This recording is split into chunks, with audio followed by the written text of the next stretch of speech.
하나님 말씀 봅니다. 고린도전서 3장 1절에서 9절 말씀까지입니다. 고린도전서 3장 1절로 9절 말씀 제가 읽어드립니다.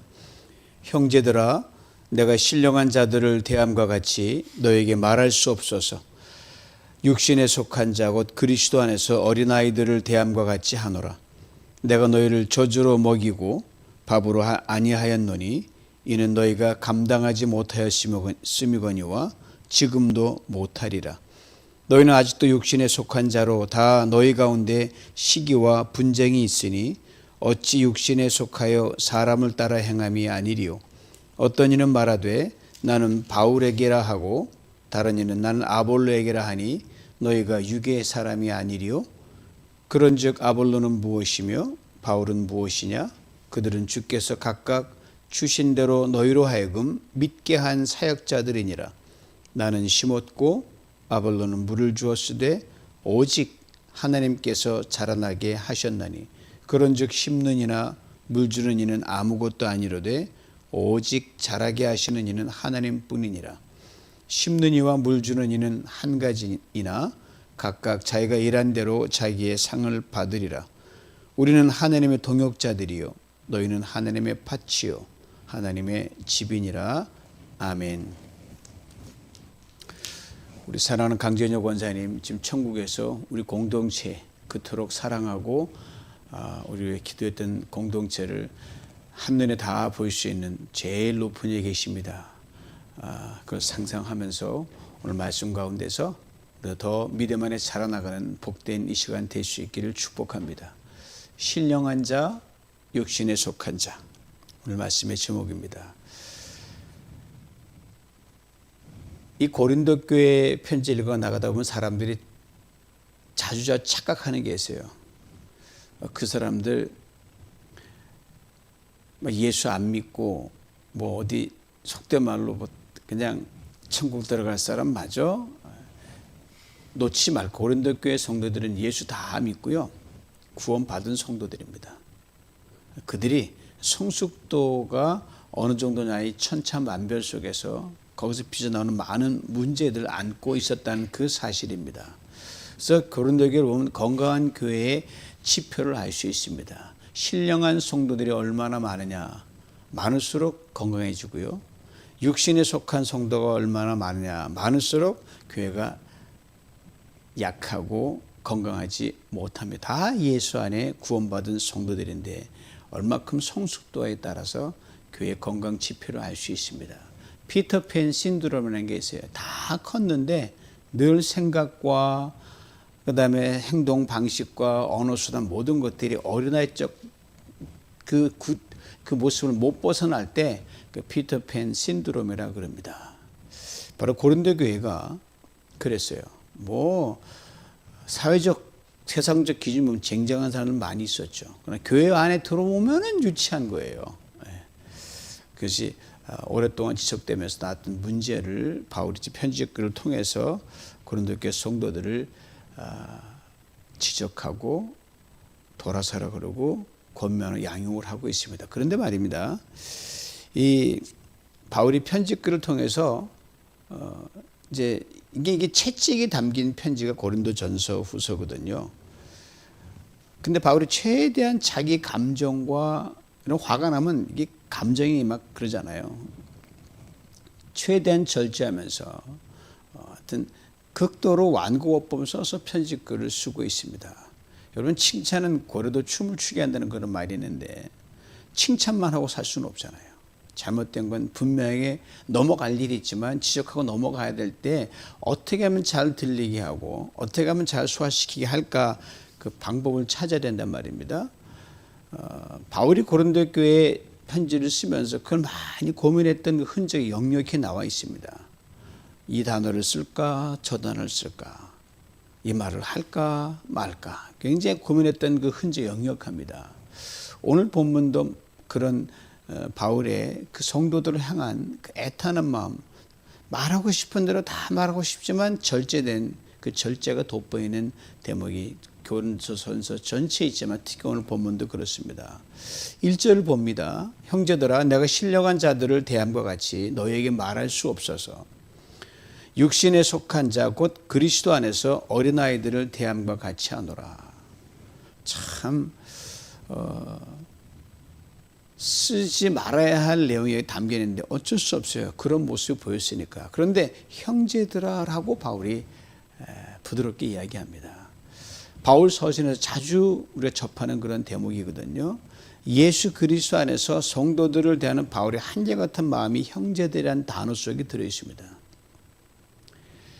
형제란 말은 우리는 하나라는 거예요. 미운이 고운이 해도 하나라는 거예요. 죽이니 살리니 해도 하나라는 거예요. 즉 한 아버지를 두었다는 거죠. 한 어머니를 두었다는 겁니다. 이것은 하늘이 맺어주신 그 누구도 끊을 수 없는 관계다. 이걸 바울이 전제하고 들어가는 거예요. 그러니까 형제란 자궁을, 엄마의 자궁을 함께 나눈 사이가 형제거든요. 우리는 예수 그리스도 하나님의 자궁을 함께 나눈 거니까 이게 뗄 수가 없어요. 모자라도 같이 가야 되고 잘라도 같이 가야 되고 그냥 넘어지면 같이 넘어지고 그러는 거예요. 그러면서 두 부류의 사람을 비교하는데 바로 신령한 자와 육신에 속한 자를 구별합니다. 예수를 믿는 그리스도인들 아주 쉽고도 이렇게 분명하게 구별하는 표현이 있을까 할 정도로 아주 정확하게 구분해 놨어요. 인간은 영적 존재이거든요. 동시에 육적인 존재입니다. 이 둘은 늘 갈등과 긴장 관계에 있어요. 육은 일로 가라는데 영은 이쪽으로 가라고 막 찢어지는 거죠. 바울이 이것을 일평생 고민했던 거예요. 둘 사이에 끼어서 정신을 못 차렸었죠. 그러니까 그리스도인 A는 신령한 존재입니다. 그리스도인 B는 넌 육적인 존재다라고 흑백 논리로 설명할 수가 없어요. 같이 공존하니까 그래요.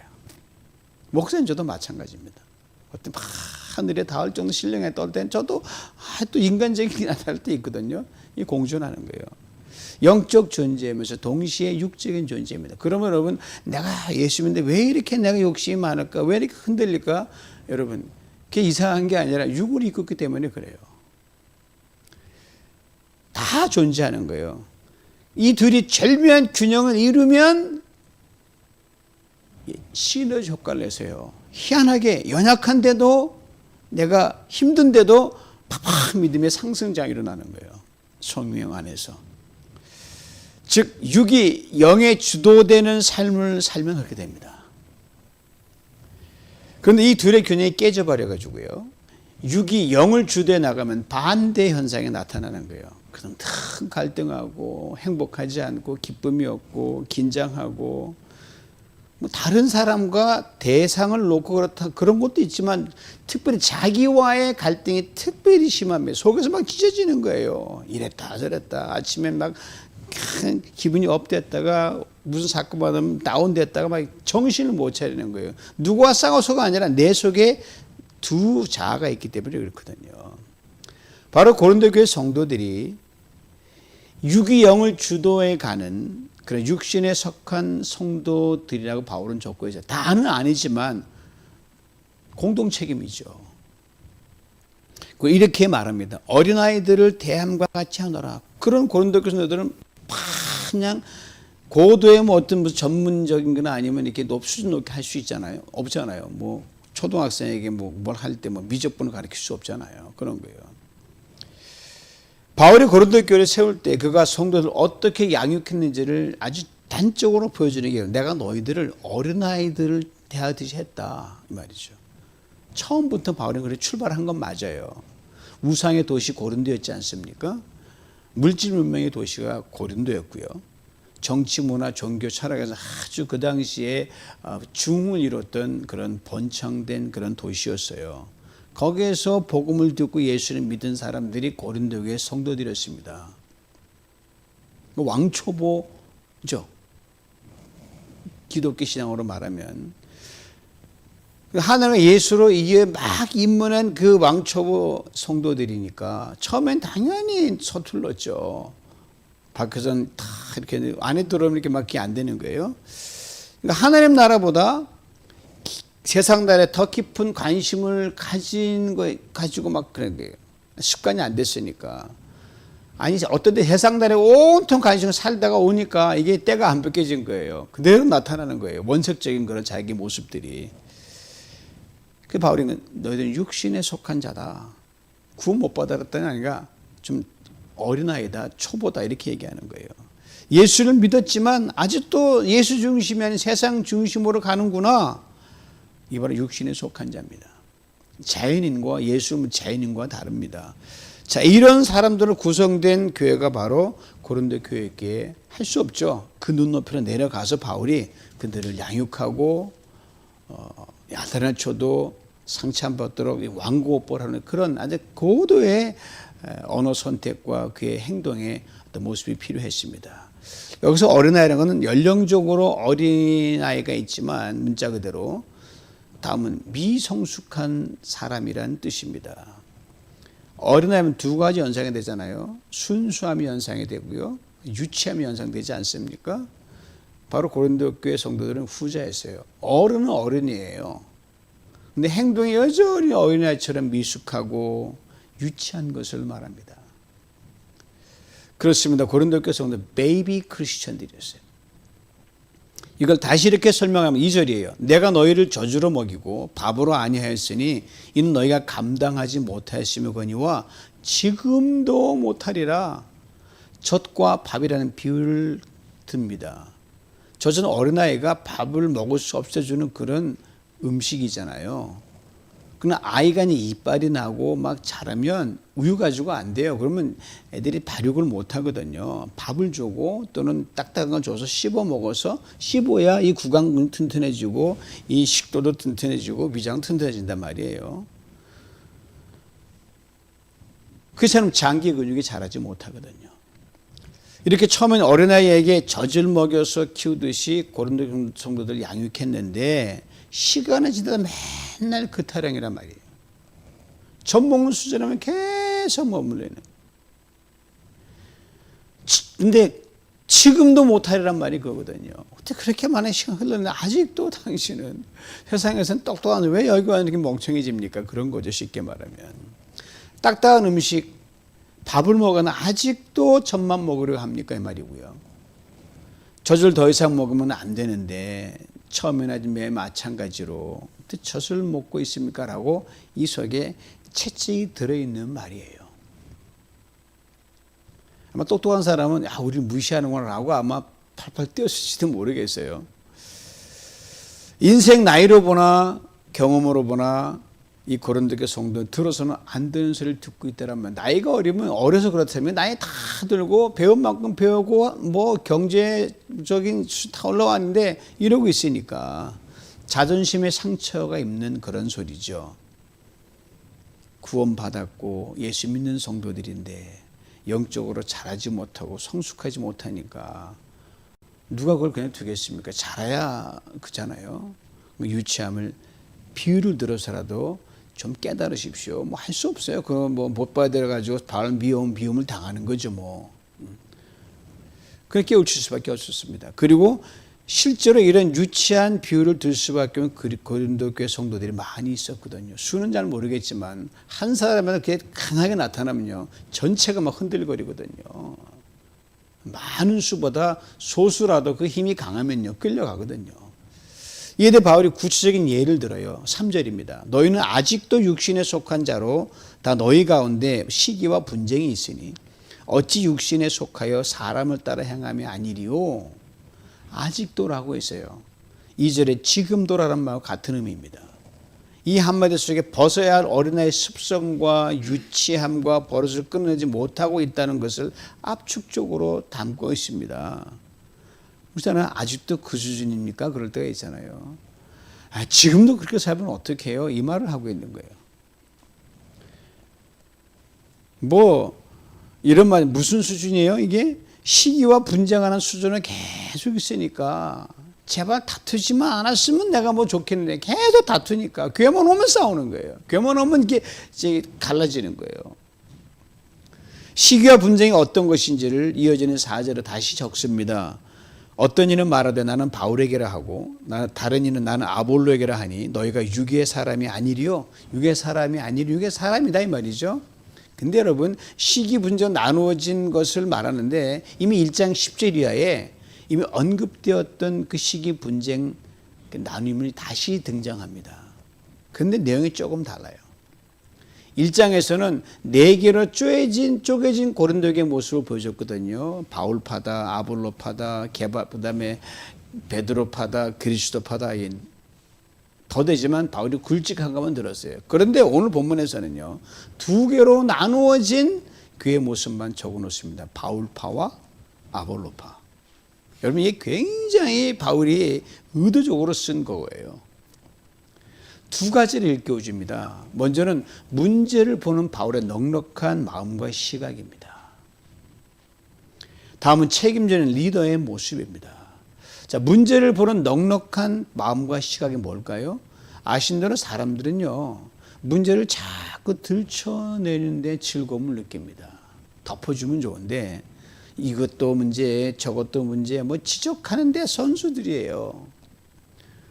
그래서 자꾸 가짓수를 늘려갑니다. 알고 보면 아무것도 아닌데 그 은연중에 배에 있거든요. 목숨 걸 일이 아니지 않습니까? 그런데 오늘 본문에서는 바울은 이 4개의 분파로 나누는 건 2개로 싹 줄입니다. 얼마나 바울이 주도면변한지 몰라요. 너희들 분파지만 그래도 이 정도다. 줄여주는 거죠. 책임 있는 리더의 모습이 뭡니까? 고린도 교회 문제의 중심에 바울은 자신을 먼저 놓았다는 사실이에요. 에이, 나만 믿게 하는데 내가 알게 뭐야 하는 그 사고가 팽배해진 요즘 사회에 보면 굉장한 리더십입니다. 바울파를 언급할 때 들었을 때 바울이 이걸 생각했을 거예요. 어떻게 내 이름이 좋은 뜻도 아닌 그 분당 짓는데 내 이름이 서냐. 여러분 이름 가지고 막 무슨 파 여러분 기분 좋겠어요? 정말 기분 나쁘죠. 자기 책임이 크다는 걸 바울이 인식을 했어요. 대단한 사람이에요. 바울이 잘못한 게 아니죠. 느헤미야 1장 보면 느헤미야가 그 자기 민족의 죄를 놓고 막 간절히 기도하는데 거기에 자기들 집어넣어서 나도 죄를 범했습니다라고 이렇게 같이 묻어서 책임의식하는 그 기도가 나옵니다. 이게 그리스도인이라는 거예요. 이게 리더라는 거예요. 오늘 사회 보면 자기만 빠지죠. 나는 I'm okay, you are not okay 이러잖아요. 바울이 그렇게 고린도 교회 문제를 자기의 책임으로 여겼습니다. 다투지 마라. 나누지 마라. 그것은 육의 사람의 모습이 아닙니까? 왜 내 이름이 그냥 내 책임 어떻게 내가 어떻게 잘못했길래 내 이름을 들먹거리냐. 굉장히 마음이 아팠을 거예요. 그리고 이렇게 말씀합니다. 5절 봅니다. 그런즉 아볼로는 무엇이며 바울은 무엇이냐? 그들은 주께서 각각 주신 대로 너희로 하여금 믿게 한 사역자들이니라. 아볼로파, 바울파로 첨예하게 다투고 있는 그 성도들에게 바울, 아볼로 아무것도 아닙니다라고 얘기하는 바울이. 그리고 자신과 아볼로를 존재감 없는 제3자로 그렇게 부르고 있습니다. 그들은이라고. 저들은이라고. 물론 원의 인칭이 드러나 있지 않지만 문맥상으로 볼 때 맞습니다. 그저 왔다가 가고만은 존재감 없는 객에 불과합니다 이 말이에요. 그런 나를 놓고 바울을 놓고 무슨 바울파냐. 늘 있는 사람 가지고 그럼 모를까 이 말이죠. 그리고 자신과 아볼로를 이렇게 적습니다. 종들이다. servant다 그럽니다. 아주 정확한 설명입니다. 하나님의 종 예수 그리스도의 종으로 고린도 지역으로 보내심을 받아서 일을 했을 뿐인데 종을 이렇게 마구 주인처럼 나를 띄우면 어떻게 되느냐. 내가 좌불안석이다. 괴로워 죽겠다. 주인은 예수님인데 왜 나를 띄우냐 이 말이에요. 그렇게 바울이 뭐냐. 아볼로는 뭐냐. 그 물음에 대한 답변이에요. 우리가 뭐 존재감 있는 줄 아십니까? 종입니다. 종.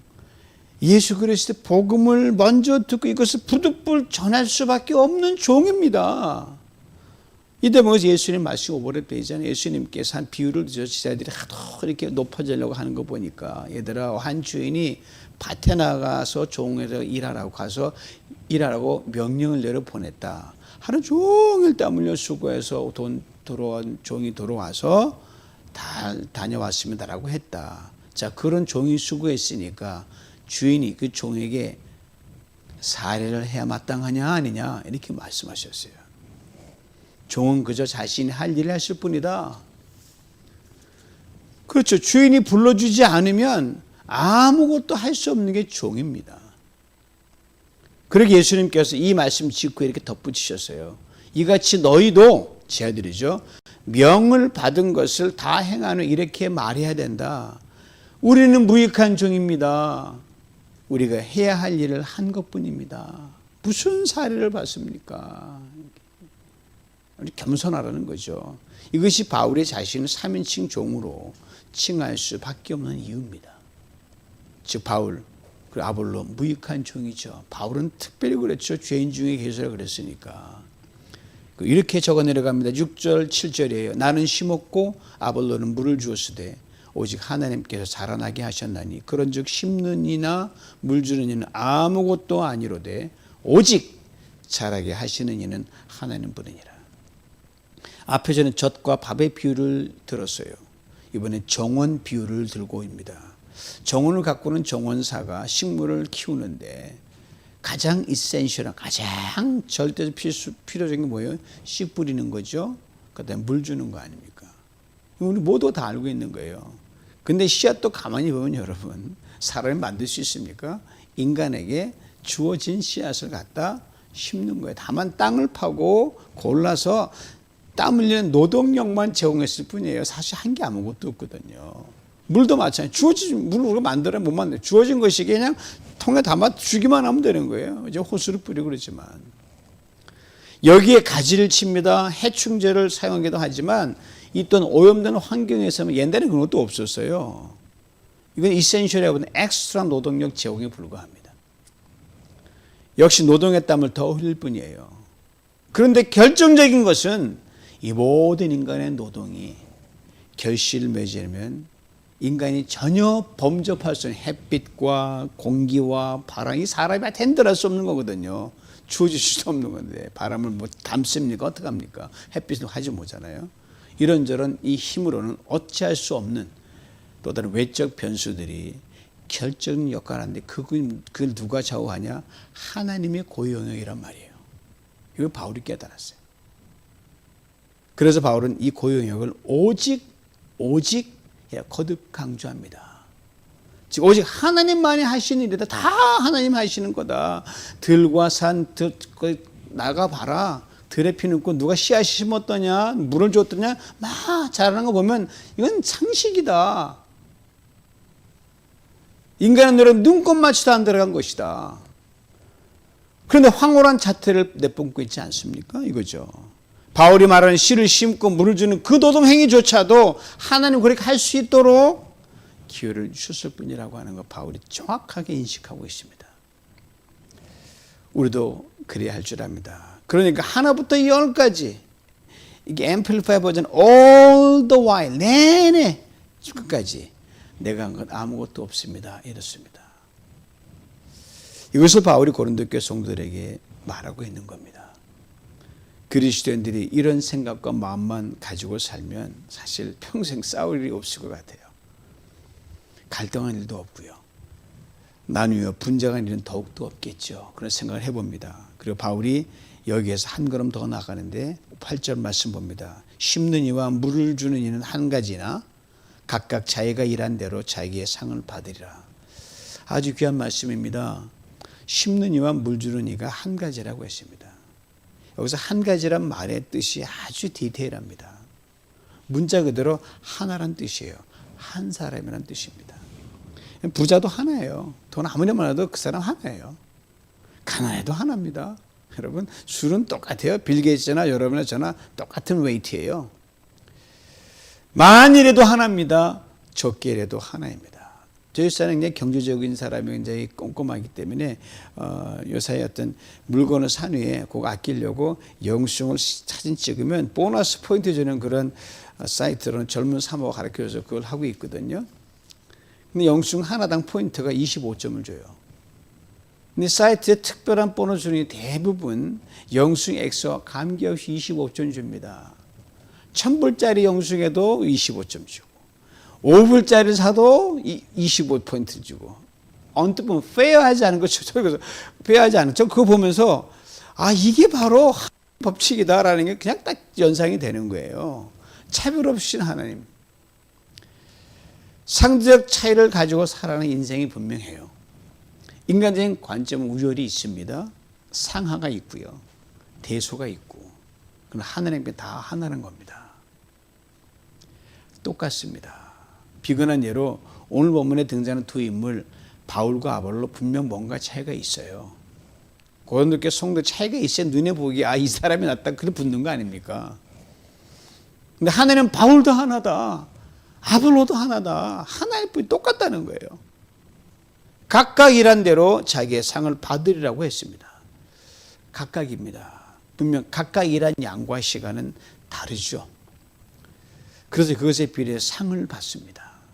그래서 큰 상, 작은 상, 1등, 2등, 3등, 장려상이 나누잖아요. 올림픽 그 시상식 보면은 시상대가 여러분 플라타 레벨 똑같지 않고 차이가 있어요. 1등 상의 시상대가 제일 높고요. 그 다음 시스템이 그다음 3등이 내려오거든요. 나머지는 바닥에 있는 거죠. 등수에 못 들었으니까. 그러나 하나님 시작된 여러분 높낮이가 없다는 건 아십니까? 다 똑같은 레벨입니다. 이거 착각하시면 이걸 혼돈하시면 안 돼요. 각각 같은 레벨에서 하나님이 주신 상을 받고 감사할 뿐입니다. 기뻐할 뿐입니다. 그리고 더 받고 덜 받고는 상대적 차이로 인한 우열은 결코 없어요. 하늘나라 가면 더 큰 상 받는 분 계셔요. 작은 있고. 그런데 여러분 가서 기분 나쁘고 그게 없어요. 다 만족합니다. 이게 하나님의 기이한 법칙이에요. 하나로 된 하나님의 절대 가치의 상이기 때문입니다. 그저 자기 몫의 열심을 다할 뿐입니다. 이 대목에서 오래전 아주 오래전 과거 역사의 현장이 오버랩됩니다. 이스라엘 백성이 광야를 애굽을 빠져나 광야로 갈 때 일어났던 일이거든요. 배고픈 이스라엘 백성 하나님께서 만나를 내려주십니다. 그때 광야 들판에 떨어진 만나를 주우면서 이런 말씀하셨어요. 출애굽기 16장 16절 이하 말씀입니다. 너희 각 사람은 먹을 만큼만 이것을 거둘지니 곧 너희 사람 수요대로 한 사람에게 한 오멜씩 거두되 각 사람이 그의 장막에 있는 자들을 위하여 거둘지니라 하였느니라. 이스라엘 자손이 그같이 하였더니 그 거둔 것이 많기도 하고 적기도 하나 오멜로 되어본 즉 많이 거둔 자도 남음이 없고 적게 거둔 자도 부족함이 없이 각 사람은 먹을 만큼만 거두었더라. 전 이 말씀 읽을 때마다 너무나 은혜를 받아요. 각 사람이라고 했습니다. 분명 광야에 모인 사람이 셀 수 없이 많습니다. 100만 명이 훨씬 넘었으니까요. 하나님 이들을 무리로 보지 않으시고 각 사람으로 보신다는 말이에요. 한 사람으로 보셨어요. 그런데 각 사람 손이 크고 작잖아요. 만나를 거두갈 때 어떤 집은 큰 통 가지고 간 집도 있고 어떤 작은 통 크게 다르잖아요. 형편에 따라서. 물론 큰 차이는 아니었을 거예요. 상대적 거둔 양의 차이가 있는데 그러니까 많이 거둔 사람도 있고요. 적게 거둔 사람이 분명히 있었다고 성경은 이야기하는데요. 그런데 놀라운 것은요. 각 사람이 그 어떤 부족함을 느끼지 못했다고 성경은 분명히 기록하고 있습니다. 하나님 주시는 상도 이와 똑같습니다. 각각 일한 대로 자기의 상을 받으면 분명 상대적 상의 대소우열이 있지만 그로 인한 그 어떤 부족함이 없는 만족을 느끼게 해준단 말입니다. 참으로 이상하지요? 정말 이상하지요? 분명 차별이 있는데 그 차별이 차별을 느끼지 않는다는 거예요. 시샘으로 다가오지 않는다는 거예요. 각산에 받은 그곳으로 만족하여 여기도 감사, 저기도 감사, 여기도 기쁨, 여기도 저기도 기쁨이라는 거예요. 그래서 부족함이 없다는 거예요. 어떻게 이것이 가능할까요? 바로 성도의 신앙의 성숙이 이것을 가능하게 합니다. 세상적으로는 잘 나가던 고린도교 성도들이었거든요. 근데 그 안에서는 미성숙한 모습 막 연출하니까 바울이 제발 좀 성숙합시오. 그렇게 많이 가지는데 뭘 시샘을 합니까? 이런 거죠. 신령한 사람 되기를 늘 원했어요. 그래서 목회자가 성도를 향한 가장 큰 바람이 있다고 하면 성도들이 자라가되 쉼없이 자라가는 걸 것입니다. 저도 마찬가지예요. 쉼없이 성숙해서 넉넉히 모든 걸 소화시키는 그런 신령한 사람이 되는 거죠. 신령한 사람은 저 기도원 가서 그게 아니라 여기 복잡하면 문제 많은 곳에서 다 소화시킨다는 거예요. 그런데 교회 성도들을 향한 바울의 바람이 그랬거든요. 느비전 공동을 향한 저의 바람도 마찬가지입니다. 그런데 고린도 교회 성도들이 바울의 바람에 못 미쳐서 어린아이 유치원을 벗어나지 못해서 시기와 분쟁으로 계속 몸살이를 하고 있었어요. 그래서 앞에서 언급한 대로 바울은 정말 영적으로 성숙해야 되는데 여전히 성숙하지 못하니까 시작 1절에서 이렇게 마음 아파하잖아요. 다시금 1절을 불러옵니다. 형제들아, 내가 신령한 자들을 대함과 같이 너희에게 말할 수 없어서 육신에 속한 자 곧 그리스도 안에서 어린아이들을 대함과 같이 하노라. 뭐든지 대화에서 해도 다 아멘 아멘 하기를 바라는 수준이 안 되니 그 대화를 못한다는 거예요. 그러면서 지금도 아직도 그런 모습을 보이시면 어떡합니까? 그것은 육신에 속한 사람의 모습이 아닙니까? 라고 바울이 이야기하는 거예요. 분명 편집글에 채찍을 담았습니다. 근데 바울은 이런 어린아이 같은 고린도 성도들과 너희들 잘해서 알아서 하라 이게 아니라 그들과 멍에를 기꺼이 같이 합니다. 자신은 빠지고 너희들 도대체 뭐 하는 거야? 왜 그렇습니까? 라고 일방적인 채찍만 휘두르지 않았다는 거예요. 근데 바울 오늘 보면 마지막 9절 보셔요. 우리는 하나님의 동역자들이요 너희는 하나님의 밭이요 하나님의 집이니라. 이렇게 같이 묶고 가옵니다. 하나님의 동역자, 하나님의 밭, 하나님의 집이라고 했습니다. 동역자 오늘 본문에 말하면 고린도 교회를 세운 사역자 바울과 아볼로를 말하죠. 밭과 집이란 고린도 교회 성도들을 말합니다.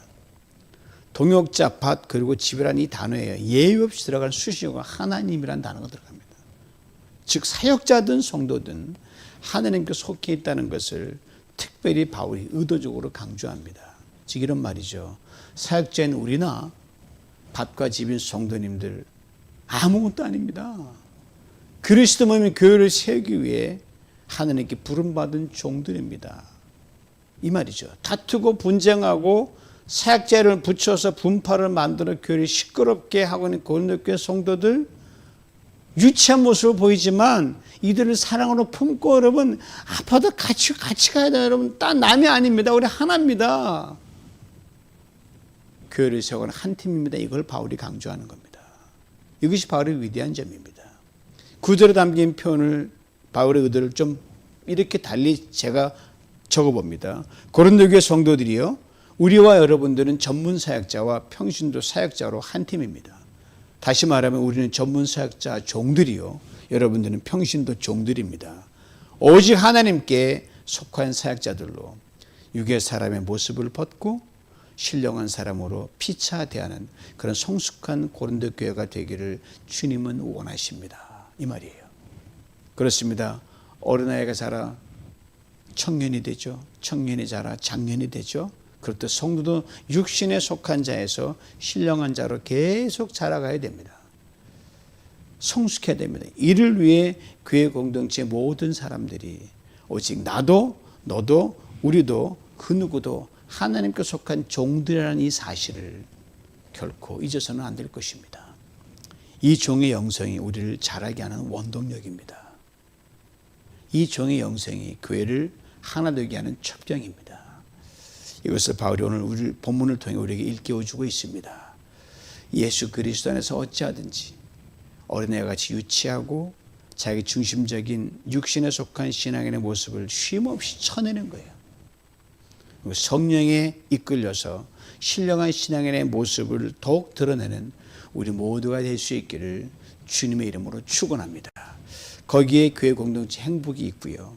성도됨의 축복이 있습니다. 기도합니다. 하나님 아버지 감사합니다. 예수 안에 구원받은 것 참으로 감사합니다. 영생을 누리게 하신 하나님 참으로 감사합니다.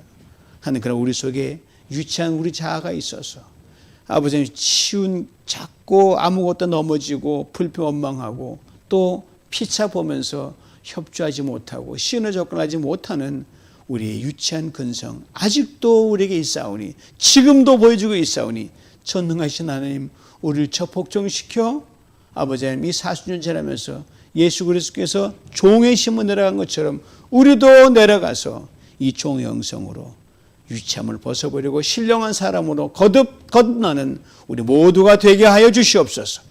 예수님의 이름으로 기도하옵나이다. 아멘.